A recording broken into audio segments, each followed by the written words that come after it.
Welcome. Hello, everyone. I'm Scott Smallwood. I'm one of the co-founders of Open Campus, a new nonprofit news organization focused on higher education. I'd like to thank ASU GSV for organizing this panel for us today on what we're calling the true cost of the student debt crisis. We've got a great group of experts with us that come at this from a variety of perspectives. I'm joined today by Femi Adebogun, the founder and CEO of ScholarMe. That's a centralized college financing platform that helps students pay their tuition as efficiently as possible. We also have Will Seeley. Will is formerly was at the CFPB and worked in the space in a bunch of ways. He's now the co-founder and CEO of Summer, which is a tool for simplifying student debt repayment. We have Beth Akers. She's an expert on the economics of education at the Manhattan Institute and the author of Game of Loans, The Rhetoric and Reality of Student Debt. We have Mark Boxer. He's a VP for Communications and Policy at Chegg, and Martha Labossiere, an associate partner at McKinsey, where she focuses on labor markets, workforce development, and higher education. Thanks again for everybody joining us today. It's great to have you all here. I thought we'd start with the very title of the session, The True Cost of the Student Debt Crisis, which kind of suggests that there's a mistaken view out there, some sort of false understanding, and we're going to get at the true understanding about student debt. And so I thought, Beth, why don't we start with you? What gets misunderstood out there, or oversimplified, or just isn't as clear as it could be? Sure. I started tackling the question of whether or not there's a student loan crisis almost a decade ago, prompted by the fact that I felt that journalists were very often asking this question: is there a student loan crisis on the horizon? My understanding of it at that time was very narrowly coming from my academic research experience. And what I knew to be true was that the economic returns to higher education are huge. We estimate that there's effectively a 15% rate of return on dollars that students invest to get their bachelor's and associate's degrees. Bachelor's degree holders earn an extra $1 million over the course of their lifetime relative to non-bachelor's degree holders. So I was struggling to really find a way to connect the academic literature to the public discourse on this issue. And so really what I've done is tried to focus in the past several years on understanding this dissonance. And I think there are a few things. One, we don't have the crisis coming in student loans that's going to look like what happened in the mortgage market. And I think that's what a lot of the initial conversations about the student loan crisis were about. Two, the sky is not falling. For the vast majority of students, the return on education is still good. The problem, however, is that higher education is really risky, and that leads to a few different problems. So what we see is that the people who are actually struggling with student loan debt have on average less than $5,000 in outstanding balance. This is not the crisis that we read about in the newspaper. I think some studies showed that the New York Times, people who they spoke about who had student debt, on average had about $85,000 in debt, something like that. The typical student who leaves an undergraduate program has about $30,000 in debt, which is a reasonably affordable burden. So again, the sky is not falling. We don't have this second coming of the mortgage crisis. Student loans are not integrated in the economy in the same way that mortgages are, but there are challenges. And part of that is, again, these low balance borrowers. Part of it is that we have 1 million new defaulters on federal student loans each year, despite the fact that we have a comprehensive and universal safety net, which should be stopping that. So we've got crises. We just don't have that single crisis that a lot of people are imagining. Yeah, thanks. Mark, I'm wondering, how do you respond to what Beth just said there? Does that resonate with the work you've done at Chegg, or does that seem like she's talking about? It doesn't, but I'm very wary to go head to head with an economist.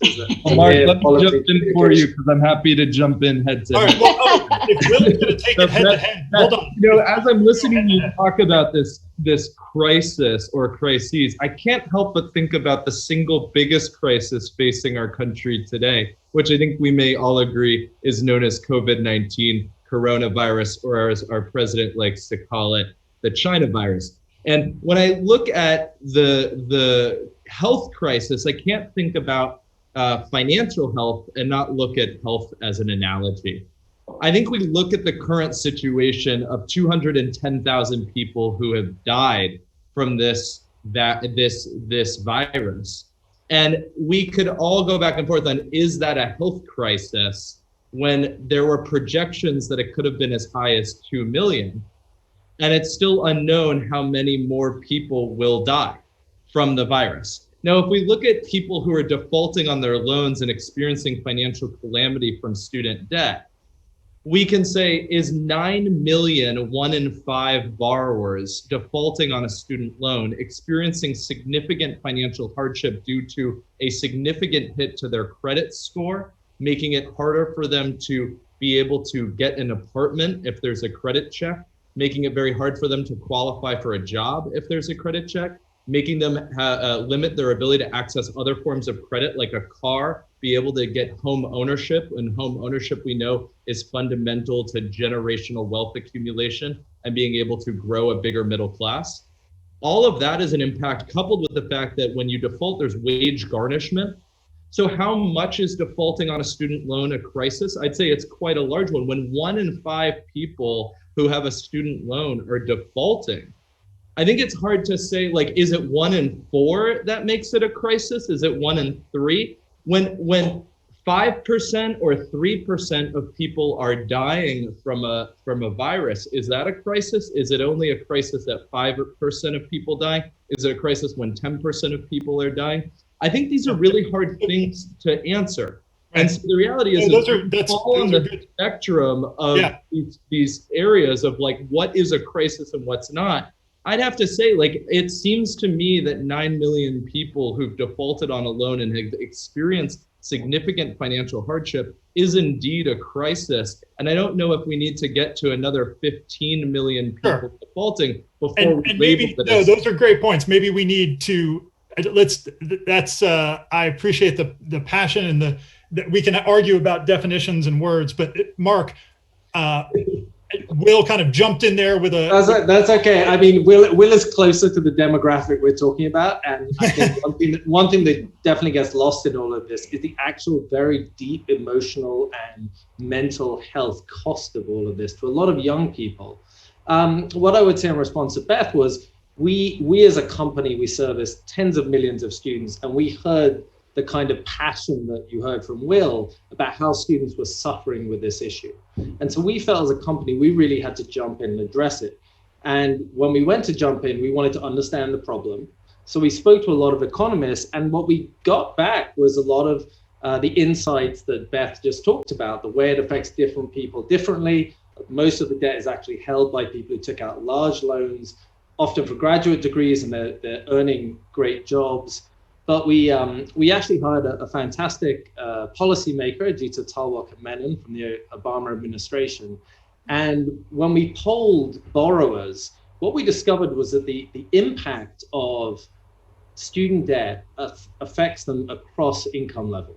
So that people who we would think would be solidly middle class, earning $75,000 or more a year, are foregoing retirement savings, they're foregoing credit card payments, they're foregoing mental health all health checkups. And so what we realized was the impact on the greater economy, and I don't want to overstep my bounds with 2 economists on this thing, is that it's much deeper than we think, and the lifetime impact is much stronger than we thought. And I won't go into it now, but Mapas will come back to it. That's why we implemented our own program to pay off our own employee student debt. No, that's great.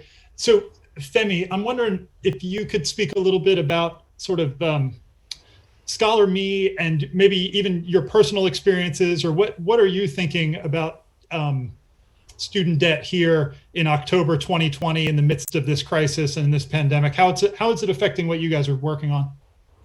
Yeah, there's been a lot of ways. I just wanted to jump on a point earlier around the crisis, and we're getting a bit into like semantics and definitions. I think the way part of the problem I find with how I'd say like the mass media portrays this crisis is that it's like one thing, and it's really not. There's multiple different problems going on, and that's why I think like a lot of the work like that Beth and others do in the space by truly defining where the different problems that are going on is super helpful, because you have things like the completion crisis. Like it's very, very far and few between where we talk about the fact that 40% of students who start college aren't ending up graduating. And you create a problem where you get 1-2 years into it, you have debt on your books, and then you have no degree to show for it, and put yourself in a worse spot than before. So I think it's important to properly define what are the components that go into this. And similar to what Mark is saying, we actually found that emotional impact to not only just be with people who have debt, but like students who are going into their first year of college is already feeling it as if they've had the debt for years. We found even since COVID, we've grown by nearly 3x, and we found an interesting trend that's happened where a lot of students who were considering going to four-year universities before are now thinking going to vocational programs and associate programs, and a lot of it is just driven by this fear of like having $10,000 to $20,000 of debt on your books. Right. I think Martha, when you hear Femi mention that last point, what are you thinking? Because I know you've worked on some related stuff. Yeah, so I think that the points that Femi are raising are super important. They are aligned to the question that we're teeing up about what is the impact of COVID and what's happening. And some of what we have found, I mean, look, I think that there's no question that we have the issue on the student debt. I think that there's a related piece, which is what Will has been working on extensively, which is in addition to the total value of the debt or the percentage of the value of the debt, what is the progress that is being made on repayment, right?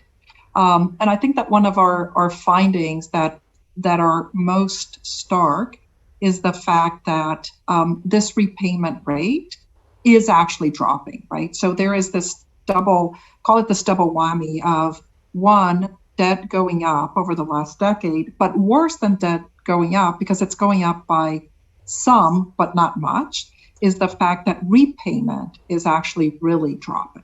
So that, I think, is the biggest issue. The second point that I would make... Within that, we also see real differences around race and ethnicity on repayment levels. Some really good research just out this week on this that is really concerning about the number of Black borrowers who are not making progress towards paying off this debt. That's right. And not surprisingly, I mean, you have race, ethnicity, you have, of course, the family income, right? Lower income students tend to fall behind more. But I wanted to tie this, I think, to what Will and Femi were talking about COVID, because I think that one of the very big question is, are there institutions or programs that help individuals, we would say, buck this debt trend? Mm-hmm. And what our work has found is that there's basically three types of call it institutions or programs where that happens, right? So the first one, not surprisingly, is institutions that call them our big brands, right? So big names. Yes, the barrier to entry is higher. Yes, the debt is higher. But the reality is that employment opportunities available on graduation is also higher. So that is number one. Number two is institutions that are very technical in nature, so that are focused on training students for specific careers. And I believe that with the COVID crisis, with a lot of unemployment, we have seen a number of institutions starting to think about what is the program offering that they're going to be implementing or adopting or shifting towards. And so providing more programs that are focused with specific careers that have high employment openings is an opportunity to decrease this issue. And then finally, again, not surprisingly, institutions where, or programs, I would say, where they have higher than average early career salaries are also places where we see less of the issue. And again, we have seen this in the institutions that we work with, and particularly as students and parents were coming back for fall enrollment. What we heard from a lot of our institution clients was that they were asking much more about the questions on will this program lead to employment, and will this program lead to a job that has a better salary that will allow us to address debt? So that's great. This has become more top of mind. So as we're obviously can't have any conversation right now without it being about COVID. Will, we were talking the other day and you made a great point about January. What should I be worried about in January? Yeah, I think it's important to keep in mind that many of you listening in on this panel might be aware that President Trump has issued a pause on payments. They're specifically direct loans. This is a type of federal loans. There are 40 million direct loan borrowers that have experienced this, and there's been an extension that the Department of Education has further authorized for these borrowers through the end of the year, through December 31st. That means that if you have a direct federal loan and you are currently have that in a paused state, and it's important to note no interest is accruing at this time, which is really a great thing, but that loan will enter repayment in January. So if your normal payment bill date is, say, the 5th of the month, on January 5th, you should expect that bill to be due. One of the things we know is that the average borrower pays approximately $300 on student loan debt. So if you only have federal loans, it's quite possible that you will have a $300 payment due in January. If you have a federal loan that's commercially held that would be an older Fell or Perkins loan, that might be due today. So what's confusing for a lot of borrowers that we talk to is they're trying to reconcile which of my federal loans are due today, which are going to be due in January. And we've created free tools to help every borrower know exactly which loans are due today and will be due in the future at meetsummer.org, where you can access our website there and create an account, and we will tell you which loans are due today versus which will be due in January. The last component of that is obviously private student loans, and we can help you on that as well. Right. So Beth, that gets to this question that we had also talked about around the safety net that's underneath this system, and whether it's working or not working, or what parts of it are working. How do you think about what's happening right now in the middle of this crisis? Yeah, so Will may not agree with me on whether or not we're in the midst of a student loan crisis more generally, but I agree with the work that Will is doing, which is trying to get more information in the hands of borrowers. So right now we are in this moment of having paused student loan repayment and interest accumulation because we're in the midst of this economic and health crisis, and it just seems like a reasonable thing to do. What a lot of people don't realize, though, is underneath that, and Will knows this very well because it's connected to the work that his organization is doing, is that we have a universal safety net that makes it such that no borrower needs to make an unaffordable payment in any given month. And part of the reason that we're seeing that repayment rates are actually going down, like Martha mentioned, is that people are not making as quick progress in paying down their loans, in part because they're being excused from making full payments on their loans by these income-based repayment programs. And that's not necessarily just pushing things down the line for these borrowers, because if a borrower stays in a state of having less than sufficient funds to make full payments over the course of either 10 or 20 years, depending on the sector they're employed in, they'll ultimately have all of their loans forgiven. Right now, that comes with a big tax bill, which is very unfortunate and bad policy. I expect that will change. I'm pushing on that as we get closer to that being a bigger issue. But yeah, I think, but what's really misunderstood here beyond just the notion, the character of the crisis is that we have an existing safety net that should be protecting borrowers. But let's be clear, it's not. A lot of people are not enrolling in these programs. They don't know they exist, because of the way that they've been cobbled together through administrative action rather than through sweeping legislation. They work really poorly. So in theory, it's all there. In practice, we have a lot of work to do to make that work better for students, to protect those, vast numbers that Will was talking about who are in dire financial circumstances. Yeah. Mark, I'm thinking about those moments, and again, the research that you guys did, and what we were talking about around sort of the emotional feeling of this debt, and that we can have an economic conversation about it, but the work that you guys did, even at Chegg, with the benefit for the employees, is in some ways saying, this is a cost that you have that is like weighing on your mind in a way that's different than other costs. Why is that, or what did you find when you did that? Well, you're absolutely right. So we implemented a program where we will pay off all our employees' student debt. We pay them $5,000 a year at the lower end of our employee base, and at the higher level, it's 3,000.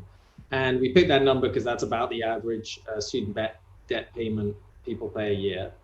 And we chose student debt not just because we're very passionate about a company, but you're absolutely right. It does impact, especially the way young people and recent graduates make decision making. We have phenomenal benefits, a phenomenal benefits program. We have great 401k matching. It's not unusual for a recent hire, maybe 1-2 years out of college, to be saying, well, I'm not going to contribute to my 401k yet because I want to pay off my student debt first. I don't know what it is. I was like, no, that's money the company is giving you. Max out your 401k. So it really is something about student debt. I don't know what it is, but there's something about the psychological impact of it that people really feel it is a burden, a psychological millstone that they have to overcome.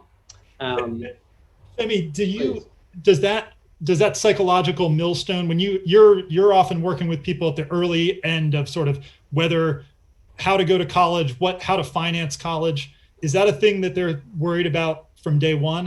What's your perception on that? Yeah.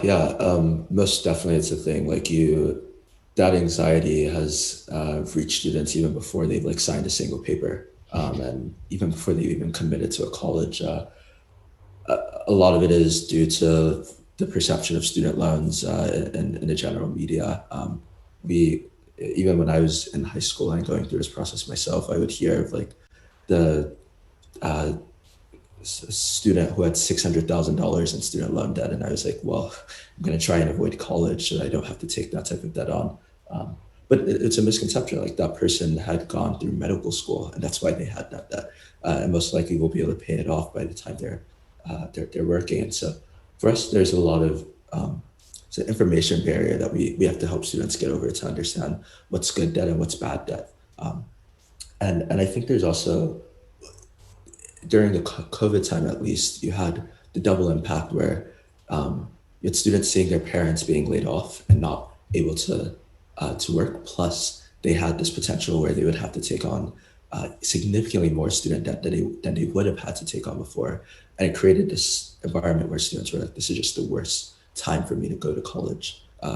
And we've now seen, like, I think a trend I'm interested to see is the innovation in the community college space, because we've now seen a significant chunk of students decide to take that route rather than a traditional four-year university. Exactly. Can I? Yeah, go ahead, Martha. I just wanted to complement that a little bit from also the institutional perspective, right? So yes, absolutely agree on Femi's point about the application, but I would add that continues during their education, right? So the concerns happen as you transition from high school to college, but also as you go through the 4 years of college. There is this constant refresh of what is it that I am getting myself into.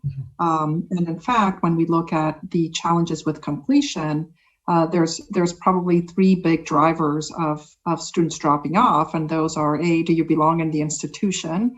B, can you afford it financially? And C, of course, academic failure. And so that is a big part of it in the continuation. And it's a bit obvious, but if you don't complete, then your chances of paying off on what you already owe just became much worse, right? So then you have the debt, you don't have the degree, and it just makes the problem much worse. Absolutely. That's clearly one of the biggest problems in the whole system. I'm directing this sort of at Beth and at Will, but everybody as well. If 2021 could bring, depending on how things go here, a new education department, maybe a new Congress, what policy changes do you envision or do you think should be on the table or might be on the table? Or are there other, Beth, you mentioned a little bit about long-term thinking about the tax hit of those, the forgiveness, but what other things are out there that we might see changing the shape of this issue? I think what's critically important going forward is a streamlining and simplification of both the front end of the financial aid system for students and also repayment. So we just talked a lot about the anxiety that student borrowers feel, and I absolutely acknowledge that exists. There's plenty of research, even from economists, to support that that's true. But what we also know from some of my original research using national data is that students don't know how much they're borrowing, even if you ask them just a couple months after their first promissory note is signed. So while there's a lot of anxiety, there's not a lot of information. And so it seems that students don't know what they're getting themselves into with their own personal finances. And it also seems that they're not largely aware of the safety nets that are available to them. And I think better information on both those fronts would come if we could get rid of the plethora of lending programs that we do have for students, streamline it into one single federal loan, and then also on the back end, default put students into an income-based repayment program so that they don't have to opt into it or even know that it exists in order to take advantage of it. And then, you know, coming back to what we've been talking with Femi about, we get students on the front end of college saying, okay, I'm taking on this loan, and I know that it's something that's going to be made affordable to me because of these programs that are baked into the loan package. Will, what's your reaction on that broad question, or to what Beth's talking about there?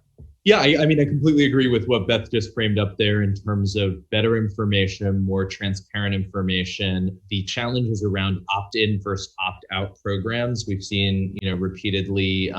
That doesn't mean we necessarily need a automatic enrollment into IDR for all borrowers, but as Beth noted, certainly defaulted borrowers who are in a path where an intervention is needed to get them into the 9-month rehabilitation program that's provided if they were to opt into it.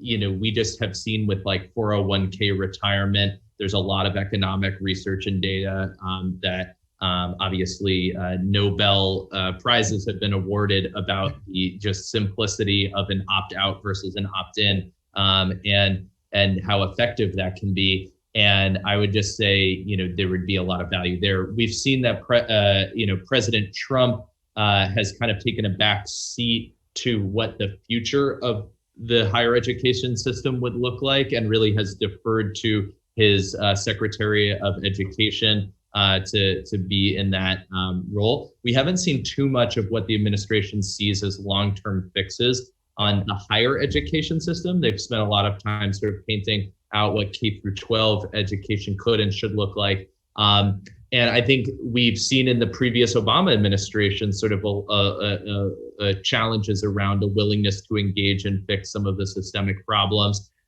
Would a potential Biden administration, if he's elected this fall, result in systematic changes in the student loan space? We're seeing increasingly a willingness for him to talk about this on the campaign trail. I'm sure many of you saw just recently, he noted the potential to do $10,000 of loan forgiveness across the board, a policy that many Democrats have advocated for. So it is possible that we will see, I would imagine within the first 100 days, a very progressive policy rollout from a Biden administration, of which student loan cancellation, at least partial for some folks who are at least at risk, would have a foothold as part of a bigger policy. The last thing I'll note, and it's a little nuanced, is just, you know, Beth noted that the tax challenge for income-driven repayment plans. If you've gone 20 years and you still have interest that's accrued that you haven't paid off, the government will cancel the remainder, though you owe taxes on that canceled portion. Biden has said in his policy work that he would get rid of that tax. In addition, he would change the income threshold for income-driven repayments from 10% down to 5%, meaning anyone who's earning less than $25,000 would qualify for a $0 monthly payment on their federal loans. This is taking us closer to what other countries do on their student loans, like Australia. We see there's more progressive repayment policies that are tied to income scenarios in that country. And I think it's an interesting thing to think about. How do we take the existing tools we have today and actually fix where those policies are broken? And if that policy works more effectively, then debt cancellation is no longer this sort of nuclear option that we all think is the only way to fix the system. Right. So we actually just got a question in on that point real quick, maybe for Will. Will, if you're on one of our viewers, if you're on an income-based repayment plan, how many years can I stay on this plan until my debt's forgiven? And where can someone go to find out more information about the criteria for this forgiveness? Sure. A very consumer question here in our panel. Sure thing. So if you have student loans yourself and you're watching this and you have federal student loans, which you had received through the FAFSA process, those loans should be eligible for an income-driven repayment plan if you enroll in, because there are many different programs. Some of them unfortunately have different timelines for repayment. The newer programs created under the Obama administration called Pay As You Earn and Revised Pay As You Earn, acronym Pay and Repay. These programs are 20 years. Older programs like income-based repayment and income contingent repayment are different timelines. IBR is 25 years. So depending on where you are, you could fall in a different bucket there. If that was confusing, know that it is confusing. You're not on crazy pills. These programs, unfortunately, are created by each new presidential administration who wants to put their stamp on the student loan process. And what that does is it creates more complexity for everyone to navigate. I love hearing you describe all of those, and then think about us being here at ASU GSV and your product and Femi's product, which do a great job at like very simplifying the we're going to push people into a flow, and we're really going to strip away all of these confusion and choices, and what it would be like if we, back to Beth's point about if we could put people into a thing designed that way, it would be a very different conversation I feel like we're having. Oh, for sure. We've invested over $8 million in the creation of a very sophisticated software that can help people navigate these programs and actually make really clean and clear choices about their financial future. Because unfortunately, these programs force you to kind of predict out what your income could look like in the future. They are income-based programs. And so depending on where you are, it really depends. It influences the outcome. One advancement we've made, though, is, we've partnered with several states, 5 states to date, where if you are on unemployment benefits, you really are struggling, you do not have a major source of income, you've lost your job, you will very likely qualify for an income-driven repayment plan with a $0 monthly payment. This is generally people making less than $20,000 a year. And we have connected that in for some of these states to the unemployment benefits enrollment process. Right. So as Beth thinks about really smart targeted solutions here, this is one example where we know if you are struggling because you've lost your job, you're going to apply for unemployment benefits. We just completely attach the IDR form to that process and ensure that the thousands of people coming through have an immediate chance to get into a program that can really help them. Right. On that, I feel like, Will, you probably found this where state governments have been a lot of the ones driving forward innovation in this space, even more so than the federal government has been. They've been like quite incentivized, at least we found, they've been quite incentivized to actually help be a part of the solution.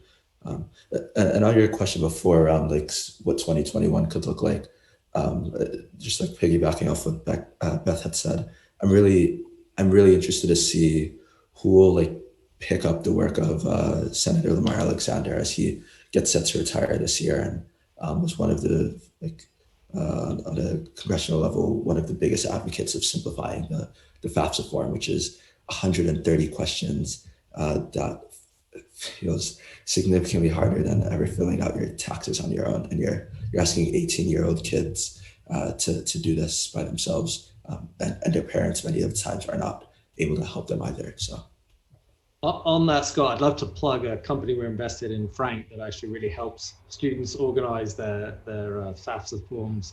But on the 2021 could look like, one small thing we often negate is the role the private sector can play.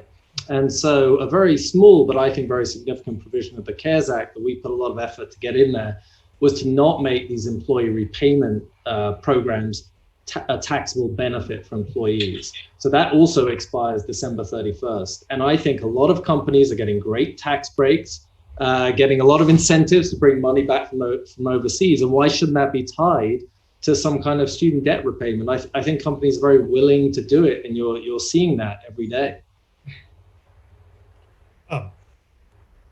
Beth, other things about 2021 or our Democratic Congress or a Democratic Education Secretary that might be that we should be looking out for? Well, I think we're kind of stuck in a hurry up and wait situation, especially if we have another Trump administration. Biden does seem to have bigger ambitions, but historically we've had to reauthorize the Higher Education Act because we had reasonable interest rates sunset in the initial legislation. And so since interest rates for student loans have been set to market rates, we no longer have that forcing Congress to act. Yeah. So I've become a bit more pessimistic that there are any big changes on the immediate horizon, but perhaps the ambition of a new administration will change that. Yeah, that's it. That's a good point. What I wonder for all of you, when you're in this ecosystem or thinking about this world of student loans and student debt in this big policy way or a product way, there are other moments in your life when you have a cousin or a nephew or somebody who comes up and has a question about college debt or financing their college education. What advice do you give to those people? What do you think, Will, when somebody is like, oh, you work on student debt, and what should I do about my student loans? What are the one or two pieces of advice that you give people or help have them think about? Yeah, I think it's a great question. What I would just note, Scott, is, I think we've seen this come up with the other panelists sharing different viewpoints, is you really have to break this issue down into sort of the high school, first look of going into college versus those who are entering repayment or already in repayment on their student loans. And, one thing that I agree on with Beth certainly is, we don't want the fact that student debt is so problematic to scare young people from going to college. Going to college is an incredibly important way to advance one's financial opportunities in life, but we also have to recognize that on-ramp for so many people has a dangerous off-ramp into a very bad place. And so if we can fix that, and we can continue to fix that and not throw the baby out with the bathwater there, we can continue to ensure that every single person going to college is creating those greater financial opportunities for themselves. When you look at those who've already taken on student debt, there's no reverse button there. They have that problem. That's something they now have to solve. The advice that we give them is to really not do what feels like the only sort of human recourse, which is sticking your head in the sand. Inaction is actually a decision in and of itself, and that decision has dire consequences because the system does not like indecision for the individual. What ends up happening is if you stop paying your loans, within 9 months, you will default. It will really hurt your credit. It will lead to potentially wage garnishment. If you don't have a job, it could lead to the withholding of Social Security. All of this can create significant challenges for the individual. So as scary as it is, know that there are options, and that's why we created Summer, to help people find options more easily. We hear regularly from borrowers, it feels like I need to get a PhD in student debt just to navigate it. And it's like, no, don't go to school to get a PhD in student debt. Let us do that dirty work for you, but know that there are options and we can guide you through the existing programs that can help. Great. The other point I think that gets lost, Scott, is that what is the value of a college degree? Mm-hmm. Because we used to have a very clear idea of that, and now the cost of the degree, of private versus public, the debt you take on, and the degree and the profession it leads to, way up in the air. And we have products, and you start to see more and more that can calculate that for young people. But that really is the question for young people. What are you going to study? How much is going to cost you? And can you afford it? And if not, there are so many other options out there now. Right. Martha, what I saw you nodding your head. What's your reaction to that? So I always start precisely where Mark just spoke about, which is, think about your professional options and what is the value of it. Not not every profession requires a 4-year degree. And if your profession requires a 4-year degree, then make sure you're getting value for it. That's number one. Number two is consider your options, right? So we talked a little bit about the path of going through community college and then transferring. And I know all the challenges with transfer, I get that. But nonetheless, there is a path to do this. And then the third one, and this is why I love Femi's company, is make sure to look at all the sources of money that can help you, right? Grants, scholarships, anything that can help you decrease where ultimately the total value lands. And then I think that and then probably the last one not to forget is, if you choose to start, make sure you finish.